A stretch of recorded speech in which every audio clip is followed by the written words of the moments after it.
On March 2nd, Sloane Reddington told me I lacked modern leadership perspectives. 2 weeks later, she told a junior engineer to put a different name on a federal validation document. I was the original name. The email came at 4:42 on a Monday afternoon. The subject line was VP Process Engineering, Decision. The body was 4 sentences. It said I had deep technical fluency. It said I lacked modern leadership perspectives. It said I was not yet positioned for the strategic visibility the VP role required. It said the decision was final. She signed it with her full name and her title, Vice President of Strategic Initiatives, Saguaro Water Technologies. She did not ask me to come discuss it. She did not call. She sent it from a phone in Old Town Scottsdale. Based on the email header Tamara showed me how to read that evening. I read it once at my desk. I closed the laptop. I picked up my jacket. I walked out of the building at 5:01. I drove home in the Tacoma. Tamara was in the kitchen cutting bell peppers for stuffed peppers. She makes them every Monday from a recipe her mother-in-law Mira gave her in 2001. I set the laptop bag on the counter. She looked at my face. I said, "She passed me over." Tamara set the knife down. She said, "Read me the email." I read it. She listened. She wiped her hands on a towel. She said, "Earl, you are going to write a grievance. You are going to file it this week, and you are going to stop answering your phone after 5 o'clock. I said, "I was thinking the same thing." She said, "Good. Now eat your peppers." I am 50 years old. I was born in Steelton, Pennsylvania in 1976 in a row house on the hill above the old Bethlehem Steel Works. My father Branko and my mother Mira came over from Knin, Croatia in 1968 with $1,100 and a cousin in Harrisburg who had a couch. Branko worked at Bethlehem Steel for 27 years until the closure in 1995. He never complained. He never called in sick. He was at the gate every morning at 6:11 and home every evening at 4:48. The plant closed on a Friday, and he was at the kitchen table on Saturday morning reading the Patriot News and drinking Sanka out of the same ceramic mug he had used since 1972. I moved to Phoenix in 1995 at age 19 because a cousin on my mother's side had a spare bedroom in Mesa, and because Mesa Community College had a water treatment technology program that was 18 months and cost less than a used car. I earned the associates in 1997. I joined Saguaro Water Technologies in June of 1998 at age 22. Saguaro is a $241 million industrial water treatment company headquartered on South 40th Street in Phoenix, in the industrial zone near Sky Harbor Airport. We design, build, validate, and service ultra-pure water systems, reverse osmosis, ultrafiltration, ion exchange, electrodeionization for semiconductor fabrication plants and pharmaceutical manufacturers. Our customers include the big chip fabs in the Valley, 2 of the largest pharmaceutical producers in the Southwest, and a handful of municipal and commercial industrial accounts. The company was founded in April of 1991 by David Reddington, who was 33 years old and working out of a strip mall office in Tempe with a phone and a pickup truck. David hired me. He shook my hand in the fabrication shop on my first morning and said, "Earl, you'll start on the welding bench. The water starts at the pipe." I welded vessel skids for 3 years. The welding bench at Saguaro in 1998 was in the back corner of the fabrication shop, 40 feet from the loading dock, under a corrugated steel ceiling that amplified every arc strike until it sounded like the inside of a bell. I ran TIG and MIG on stainless steel pipe skids for reverse osmosis systems that shipped to semiconductor fabs from San Jose to Seoul. I was not fast. I was clean. David noticed the clean welds after about 4 months and moved me to the inspection bench, then to the service trucks. I ran service trucks for 5 years, driving across Maricopa County in a white Saguaro van, checking conductivity sensors and replacing ultraviolet lamps and answering calls from operators who had never read the manual for the system I had welded together in the shop. I became a process engineer in 2006, a senior process engineer in 2010, and director of process engineering in 2018. Between 2008 and 2012, the 4 years Tamara says I was gone but still living in the house, I designed, installed, and validated the water for injection system at Vidalia Biotech's vaccine manufacturing facility in Tempe. The system is a 4-loop ultra-pure water plant with a hot water sanitization cycle, a total organic carbon monitor on every branch, and a point-of-use ultrafilter at every manufacturing suite inlet. Building it took 4 years because pharmaceutical-grade water systems are not installed. They are validated, loop by loop, pipe by pipe, weld by weld, against protocols that the federal government reviews before it allows a single dose of vaccine to ship. I wrote the installation qualification protocol in the summer of 2008 in a temporary office at the Tempe site that did not yet have air conditioning. I wrote the operational qualification protocol in 2009 sitting in a folding chair next to a conductivity meter that I had calibrated myself because the contractor's calibration had drifted and nobody else had noticed. I wrote the performance qualification protocol in 2010 over a 3-month stretch, during which I slept at the Tempe site 4 nights a week on a cot I bought at a surplus store on Apache Boulevard, and that Tamara picked up for me on Saturdays, because I had forgotten by Sunday where I had left it. The system was accepted by the Food and Drug Administration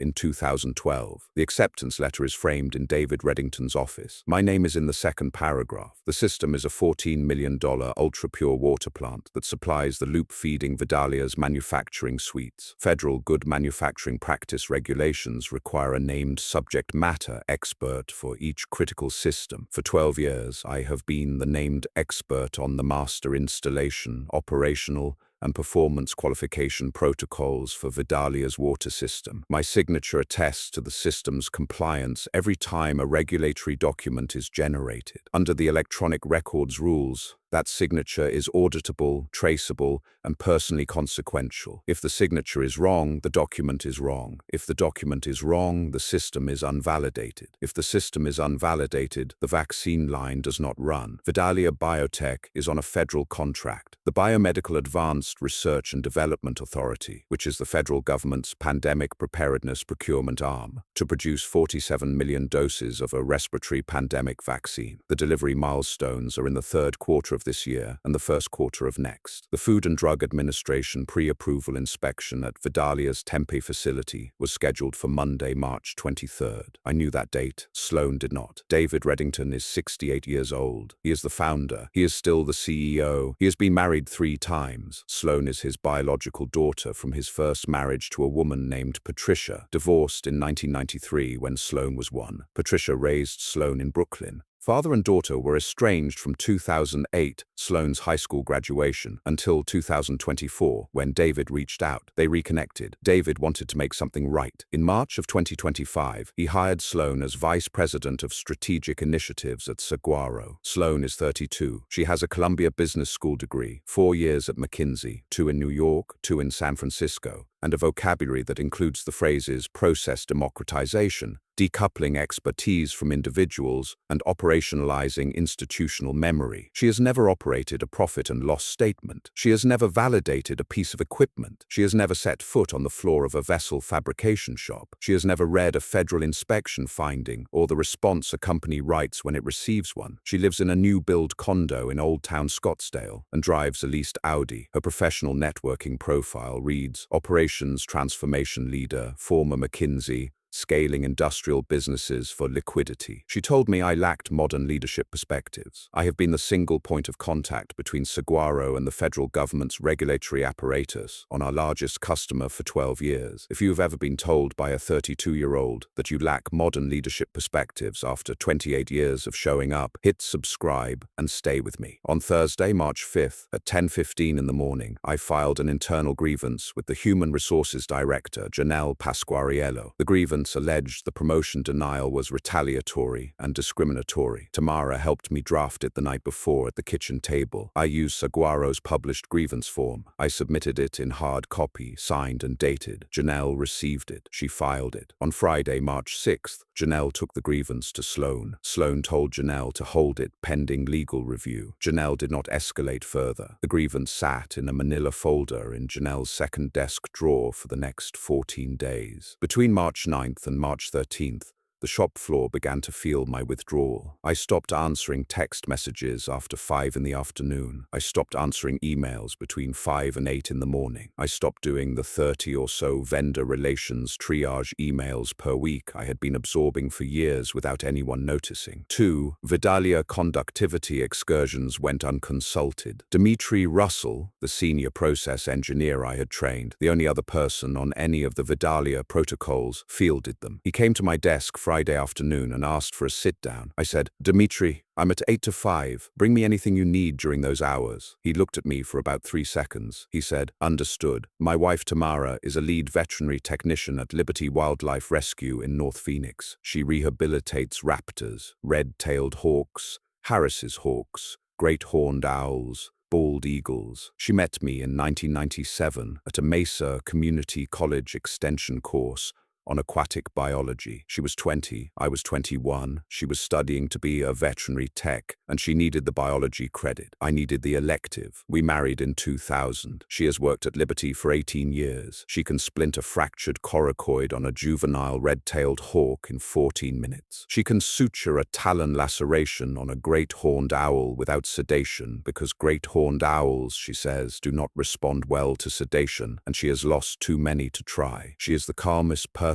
I know. She is the reason I slept at night during the Vidalia build-out, and the reason I sleep at night now. We have 2 children. Marcus is 24, a mechanical engineer at Boeing's 737 program in Renton, Washington. He graduated from Arizona State last year. He is single, and he calls every other Sunday. Lena is 17, a senior at Arcadia High in Phoenix, applying to Cal Poly San Luis Obispo and 3 other schools for environmental engineering. She plays varsity field hockey. She does not need to appear in this story mechanically. She exists as my life. On Friday, March 13th, at 11:20 in the morning, a woman named Greta Lindholm at Aquatech Process Solutions in Houston, a $1.1 billion publicly traded water treatment company that had been trying to recruit me since 2022, sent me a formal offer letter by email. Vice President of Pharmaceutical Validation Services, $315,000 base, $50,000 sign-on, $90,000 relocation, restricted stock units worth approximately $480,000 vested over 4 years. I printed the letter out. I put it in my desk drawer at home. On Monday, March 16th, the phone rang at Saguaro at 2:30 in the afternoon. Keith Anderson, the Director of Quality Assurance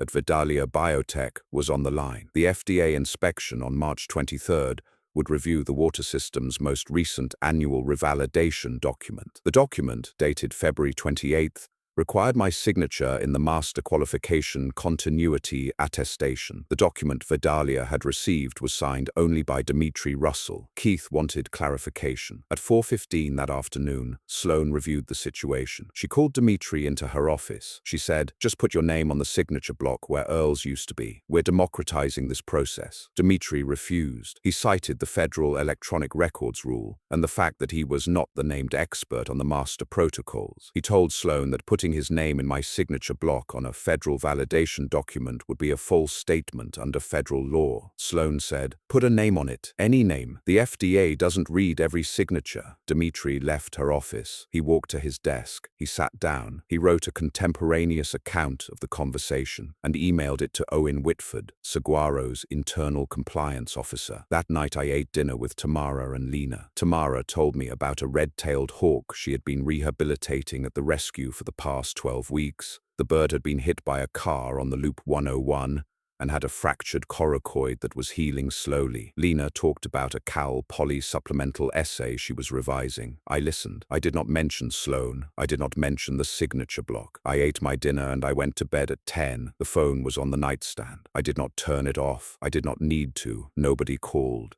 On Tuesday morning, March 17th, at 9:30, Keith Anderson at Vidalia Biotech gave Saguaro a 72-hour deadline. If the validation document did not arrive with the correct named subject matter expert signature by Friday, March 20th at 5 in the afternoon, Vidalia's quality assurance team would pull the document from the March 23rd inspection package and document the gap. A federal inspection finding, a Form 483, would be issued against both companies. The federal pandemic vaccine delivery clock, which was already tight, would shift. 47 million doses would move to the right on a calendar that the federal government had not built Slack into. Keith's voice on the phone was the voice of a quality director who has spent 17 years keeping a pharmaceutical facility in compliance and who knows exactly what a gap in the master validation documentation means during a pre-approval inspection. He did not raise his voice. He did not threaten. He stated the deadline, and he stated the consequences, and he asked Saguaro to respond in writing by end of business Tuesday. He got off the phone at 9:41. I was at my desk. I heard about the deadline from Dimitri, who came to my bench at 10:15 with his hands in his pockets and the look on his face of a man who had slept about 4 hours. He said, "Earl, the Vidalia deadline is Friday at 5. I said, "I know." He said, "Sloan doesn't understand what she asked me to do." I said, "I know that too." He said, "What are you going to do?" I said, "Dimitri, I'm at 8 to 5. Bring me anything you need during those hours. The rest is above my grade." He looked at me. He said, "Earl, it's not above your grade. It's literally your signature." I said, "Yeah, it is." He went back to his desk. He did not ask again. On Tuesday at 11 in the morning, Owen Whitford, Saguaro's internal compliance officer, 47 years old, former FDA field investigator for 9 years before he came to industry, read Dimitri's email from Monday evening and pulled Sloan's email instructions from the server. He sat in his office for about 40 minutes. He drafted a 1-page summary memo with 4 attachments: Sloan's March 2nd promotion denial email to me, my March 5th HR grievance, Dimitri's contemporaneous account of the March 16th instruction, and the March 17th Vidalia deadline letter. Owen did not go to Sloan. Owen did not go to Janelle Pasquariello in Human Resources. Owen went to his office. He closed the door. He worked on the memo until every sentence was clean and every attachment was in order, and the timeline was airtight. He set it in his desk drawer. He waited 3 days. Owen told me later, over a beer at a place on Mill Avenue in Tempe in the second week of April, that the 3 days were deliberate. He said, "I wanted to see if the system would self-correct, if Sloan would realize what she'd asked for and withdraw the instruction, if Janelle would escalate the grievance, if Dimitri would come to me a second time." None of those things happened. The system did not self-correct. Owen was a former federal investigator. He knew what a self-correcting system looked like. He also knew what a case file looked like when you brought it to the person who could act on it. He brought the case file on Friday morning. On Friday, March 20th, at 8 in the morning, Owen Whitford walked into David Reddington's office on the second floor of the South 40th Street building. David's office has a window facing east, toward the Superstition Mountains, and on a clear March morning the light comes in flat and gold across the desk. David was at his desk with a cup of coffee from the Keurig in the break room, the same Keurig that has been in that break room since 2017. Owen set the memo on David's desk. He set the 4 attachments beside it. He said, "David, you need to read this before 10 o'clock. David read it. He read the promotion denial email. He read the grievance. He read Dimitri's account. He read the Vidalia deadline. He read Sloan's instruction. "Put a name on it. Any name. The FDA doesn't read every signature." He set the papers down. He looked at Owen. He said, "How long have you had this?" Owen said, "Since Tuesday." David said, "Why did you wait?" Owen said, "Because I wanted to see if anyone else was going to bring it to you. Nobody did. Janelle has the grievance in her drawer. Sloan told her to hold it. Dimitri sent me the email Monday evening, and nobody has asked me about it since. The system was not going to self-correct, David. I brought it because nobody else was going to." David sat with that for about 15 seconds. He read the promotion denial email one more time. He read Sloan's instruction to Dimitri one more time. He read the Vidalia 72-hour deadline letter one more time. He set the papers in a row across his desk, 4 documents, left to right, in chronological order. The March 2nd denial email on the left, the March 5th grievance next, the March 16th instruction in the middle, the March 17th deadline on the right. He looked at the 4 pieces of paper the way a man looks at a timeline when he realizes the timeline was happening around him and he was not in the room. He said, "Owen, thank you." Owen said, "David, call Earl." David picked up his phone. He called me. I was at my desk running a conductivity calibration on a bench instrument I had been meaning to calibrate for 3 weeks. My phone rang at 9:42, David's extension. I picked up. "Earl, come up to my office at 10:30. Close the door when you come in," I said. "I'll be there." David's office is a room I have been in approximately 600 times in 28 years. The desk is the same desk he bought at a used furniture store on Van Buren Street in 1993. The bookshelf behind him holds bound copies of every validation protocol Saguaro has executed since 1998, including the Vidalia Master Protocols, which I wrote and signed between 2008 and 2012. The photograph on the credenza is David with his second wife at the Grand Canyon in 2009. The other photograph is David with Sloan at her Columbia graduation in 2019, a photograph he had not displayed until 2025. I noticed it now. I had not noticed it before. I sat down. David closed the door. He set Owen's memo in front of me. He took off his reading glasses and set them on the desk. He looked tired. He looked like a 68-year-old man who had spent the last 30 minutes reading about his daughter's mistake and understanding for the first time the distance between wanting something to work and having it work. He said, "Earl, I've read this. Tell me what you want." I did not hesitate. I had been thinking about this since March 2nd. Tamara and I had talked about it on 3 separate evenings at the kitchen table, once on the Tuesday after the promotion denial, once on the Friday Greta's offer came in, and once on the Thursday night after Dimitri told me about the signature instruction. Each time Tamara had asked me the same question. "What do you actually want?" Each time the answer had gotten shorter and clearer. I said, "David, 4 things." He picked up a pen, a blue Bic ballpoint, the same brand he has used since I have known him, and he turned a legal pad to a fresh page. First, the Vice President of Process Engineering role. $285,000 base, 1.5% equity vested over 4 years, multi-year deferred bonus structure, reporting directly to David, not to Sloan, not to anyone Sloan appoints. Second, Sloan removed from all operations oversight. She can keep a strategy-only title reporting to David. No plant authority.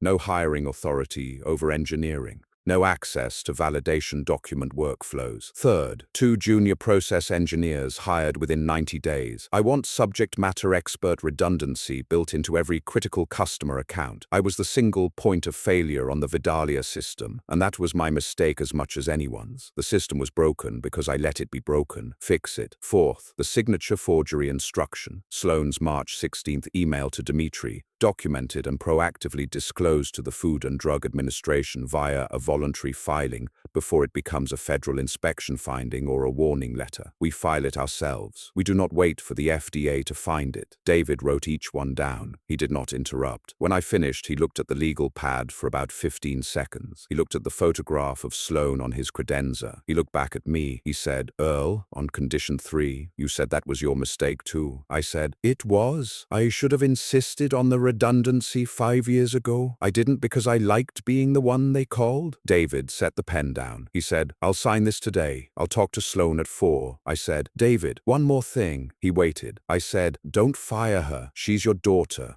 Move her to strategy. Let her learn what a regulated industry looks like from the outside before she tries to run one from the inside." David was quiet for a long time. He said, "Earl, she told Dimitri to put a false name on a federal document." I said, "I know, and she did it because nobody ever taught her what that signature means. Now somebody will." He signed the term sheet at 3:14 that afternoon. He called Sloan into his office at 4. He used 13 words. He told her the new structure. He told her he loved her. He told her she would not oversee operations again. At 4:30, I walked into the validation document room on the first floor of the South 40th Street building. The room is a climate-controlled record space with a controlled access door that requires a badge and a personal identification number. I had not been in the room since the first week of March, when I had signed the February 28th annual revalidation before Sloan's denial email changed the calendar of my professional life. The room smelled the way it always smells.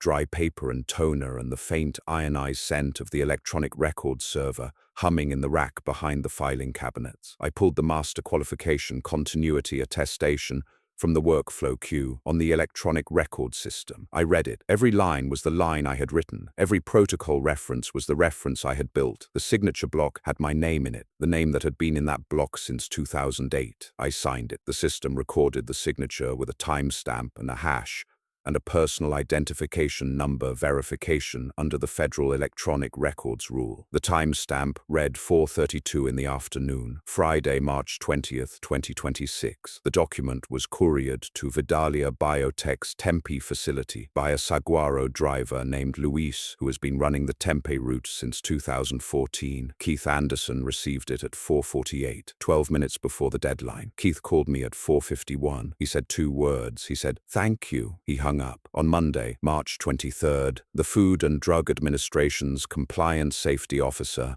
arrived at Vidalia Biotech for the pre-approval inspection. The inspector reviewed the water for injection documentation, the master qualification, the annual revalidation, the continuity attestation, my signature. He closed without findings on the water loop. The inspection ended Tuesday afternoon. 47 million vaccine doses stayed on schedule. On Tuesday, March 24th, Owen Whitford filed Saguaro's voluntary disclosure with the Food and Drug Administration, documenting the signature forgery instruction and the corrective actions taken, Sloan's removal from operations, the redundancy hiring plan, and the documentation trail Owen had compiled. The FDA acknowledged receipt. No enforcement action followed. On Wednesday, March 25th, I signed my new VP contract at 8 in the morning in David's office. David signed across from me. Dimitri was the first person I told. He shook my hand at his bench and said, "About time." Lila Marchetti. Wait, wrong story. The junior process engineer on my team, a 28-year-old chemical engineer from the University of Arizona named Alicia Stratton, brought me a cup of coffee from the break room and said, "Congratulations, Mr. Kovich." I said, "Earl." She said, "Congratulations, Earl." That was enough. Sloan did not come to the FDA inspection. She was in Scottsdale. David had told her she was not to be at the Tempe facility during the federal visit. She stayed at her condo. I do not know what she did that Monday and Tuesday. I do not need to know. On Wednesday, March 25th, I signed my new VP contract at 8 in the morning in David's office. Dimitri was the first person I told afterward. He shook my hand at his bench and said, "About time." Alicia Stratton, the junior process engineer on my team, 28, University of Arizona, 2 years on the bench, brought me a cup of coffee from the break room and said, "Congratulations, Mr. Kovich." I said, "Earl?" She said, "Congratulations, Earl." That was enough. That evening, I emailed Greta Lindholm at Aquatech Process Solutions to decline the Houston offer. The email was 3 sentences. The last sentence said, "Thank you for seeing something in me that my company needed to be reminded of." Greta wrote back the next morning. She said, "Earl, the offer stays open for 6 months. If you change your mind, call." I did not change my mind, but I printed her email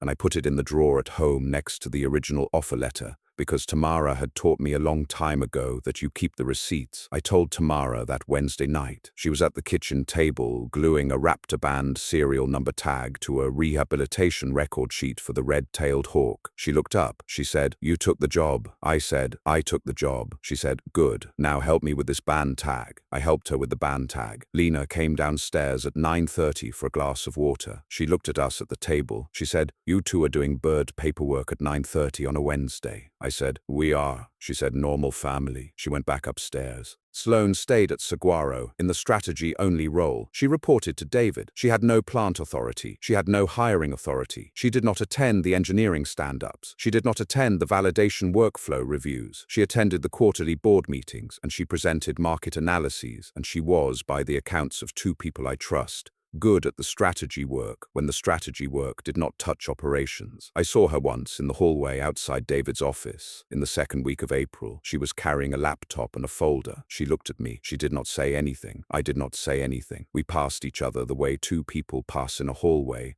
when the conversation has already been had by other people in other rooms. David told me, in a private conversation in late April, that Sloan had cried in his office on the Friday he told her the new structure. He said she had asked him whether he was choosing Earl over her. He said he had told her he was choosing the company over a mistake. He said she had asked if it was her mistake or his. He said he had told her it was both of theirs. He did not tell me anything else about the conversation, and I did not ask. Greta Lindholm at Aquatech called me one more time, in early April, to ask whether I'd reconsidered. I told her no. She said, "Earl, I had to ask. "We'll keep in touch." I said, "Greta, you will." She laughed. She hung up. The Aquatech offer was never leverage I used in the negotiation with David. I never showed it to him. I never mentioned it. It sat in my desk drawer at home like a fire extinguisher behind glass. There in case everything burned, never needed because nothing did. The offer expired in September. I did not renew it. Tamara asked me once whether I regretted not taking the Houston job. I said, no. She said, good. I didn't want to move the Hawk program. She was joking. She was also not joking. The two junior process engineers were hired within 63 days of my signed term sheet. The first was a 26-year-old chemical engineer from Arizona State named Monica Reeves, who had spent 3 years at Intel's Chandler fab on the ultra-pure water team and who understood validation documentation the way a person understands it when they have been audited by a federal inspector twice before the age of 25. The second was a 29-year-old process engineer from San Diego named Paul Whitfield, who had worked at a pharmaceutical water treatment contractor in Carlsbad and who knew the bioprocessing equipment standard as well as Dimitri did. I trained them both. I walked them through the Vidalia master protocols line by line over the first 6 weeks. By mid-May, Monica had her name on the Vidalia secondary revalidation documents alongside Dimitri. By June, Paul had his name on the Intel Chandler protocols as co-subject matter expert. The single point of failure I had been for 12 years, the single point I had allowed myself to be, was being disassembled methodically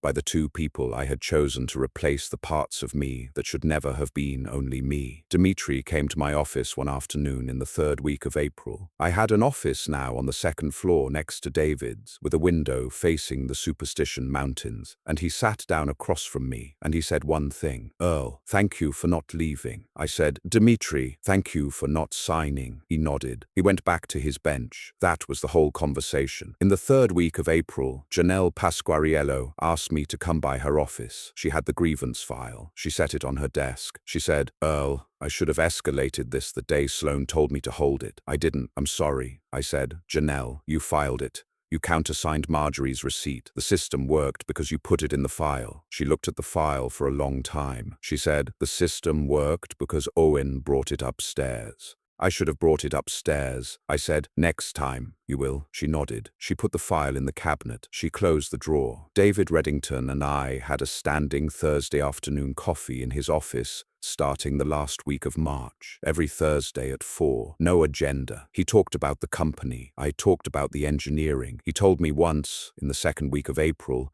that he had called Sloan the night before, and that she had told him she was reading the federal regulations I had left as bookmarks on the shared drive. He said, "She asked me what continuity attestation means." I said, "David, that's a good sign." He said, "Yeah, it is." Marcus called from Renton on a Sunday evening in mid-April. He had heard about the promotion from Tamara. He did not ask for details. He asked me whether the Diamondbacks had any chance this year. I said no. He said, "Good. I'll come home for a weekend in May. We can watch them lose together." I said, "Bring beer." He said, "You angling?" I said, "You're in Washington, Marcus. Bring whatever they drink up there." He laughed. He said, "I love you, Pop." I said, "I love you too. Go to bed." Lena received her Cal Poly acceptance letter on a Thursday in the 2nd week of April. She came downstairs, holding the envelope in both hands. She had opened it already. She was smiling, but trying not to smile because she is 17, and 17-year-olds have rules about how much they are allowed to show. Tamara hugged her. I hugged her. She said, "It's Cal Poly." I said, "I know it is." She said, "Environmental engineering." I said, "I know." She said, "Dad, don't cry." I said, "I'm not crying." I was. She went upstairs to call her friend. Tamara looked at me across the kitchen. She raised an eyebrow. I shrugged. On Saturday, April 4th, 2026, at 6:48 in the morning, Tamara and I drove north from Phoenix on the I-17 toward Cave Creek. In the bed of the Tacoma was a ventilated transport box made of marine-grade plywood with a hinged front panel and 3 air holes on each side. Inside the box was the red-tailed hawk Tamara had been rehabilitating at Liberty Wildlife Rescue for 14 weeks. The hawk was a juvenile female. She had been picked up on the shoulder of the Loop 101 in December by a Scottsdale animal control officer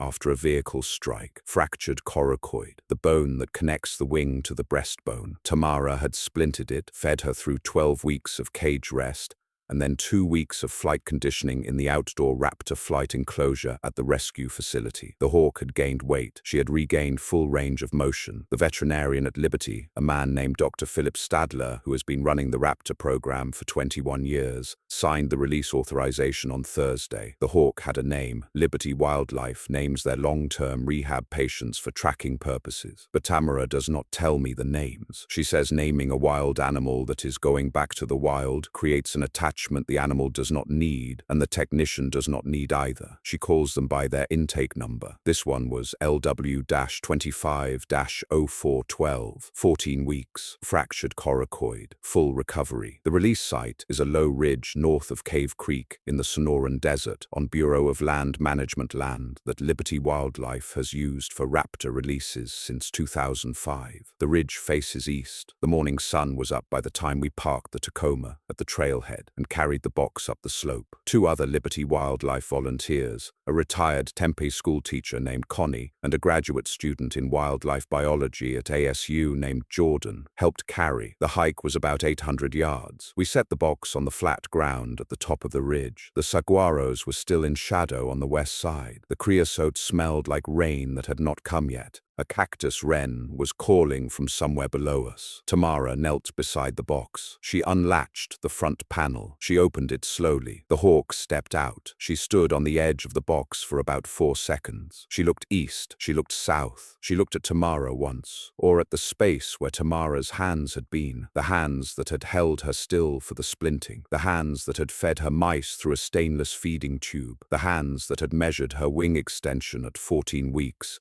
and written full ROM on the rehabilitation record. She took one bouncing run across the flat ground. Her wings opened. She lifted. I watched until the hawk was a dot above the saguaros. Then I did not watch anymore. I picked up the empty box. I set it in the bed of the Tacoma. Tamara was standing at the top of the ridge with her hands in her pockets, looking east. The sun was warm on the ridgeline. Connie was crying. Jordan was grinning. I walked back up to Tamara. I stood next to her. She said, "That's what 14 weeks looks like." I said, "That's what it looks like." We drove home. The desert was gold and green and quiet. The saguaros stood in rows along the ridgeline like men who had been there longer than anything, and who would be there after everything else had moved on. We stopped at a gas station in Cave Creek for coffee. I bought Tamara a blueberry muffin and a bottle of water. She ate the muffin in the passenger seat with the window down and the wind off the desert in her hair. She did not say anything about Sloan, or the validation document, or the term sheet, or the 2 junior engineers. She did not say anything about the grievance, or the promotion denial, or the 13 words David had used with his daughter on a Friday afternoon in March. She said something about a great horned owl that had come in Wednesday with a broken talus bone, and whether she could get the splinting done before the owl started stress molting. She said the owl was a male, about 4 years old, which is young for a great horned owl. She said the fracture was clean. She said if the splinting held through the weekend, the owl would be in flight conditioning by mid-April and released by May. I listened. I drank my coffee. The road from Cave Creek back into North Phoenix runs through the foothills past new-build subdivisions and old ranches and the occasional saguaro skeleton standing alone on a lot that has not yet been graded. I thought about the hawk. I thought about the way Tamara's hands had opened the box. Slowly, the way she does everything with the birds, as if the speed of her hands is a language the animal can read. I thought about Branko, my father, standing at the gate of Bethlehem Steel every morning at 6:11 for 27 years. I thought about David Reddington shaking my hand in the fabrication shop in 1998. I thought about the conductivity meter I had calibrated in the summer of 2009 at the Tempe site on a folding chair in a room without air conditioning because the job needed doing, and I was the one who was there. Lena was at the kitchen table when we came home. She had a bowl of cereal and her phone and a Cal Poly sweatshirt that had arrived in the mail 2 days earlier. She looked up. She said, "How was the bird?" Tamara said. She flew. Lena said. Good. She went back to her phone. The kitchen was quiet. The morning sun came through the window over the sink. I set the empty transport box in the garage. I washed my hands. I sat at the table across from Lena, and I poured a second cup of coffee from the pot Tamara had started when we left at 5:30 that morning, which was now cold, which I drank anyway because cold coffee on a Saturday morning after a hawk release in the Sonoran Desert is one of the better things a 50-year-old man can drink. Funny thing about a signature on a federal validation document. It doesn't belong to the company. It belongs to the man whose name is on it. If you got something out of this story, hit that like button and let me know in the comments what part stayed with you. If you haven't subscribed yet, go ahead and subscribe and ring the notification bell so the next one shows up. Thanks for watching. I'll see you in the next video.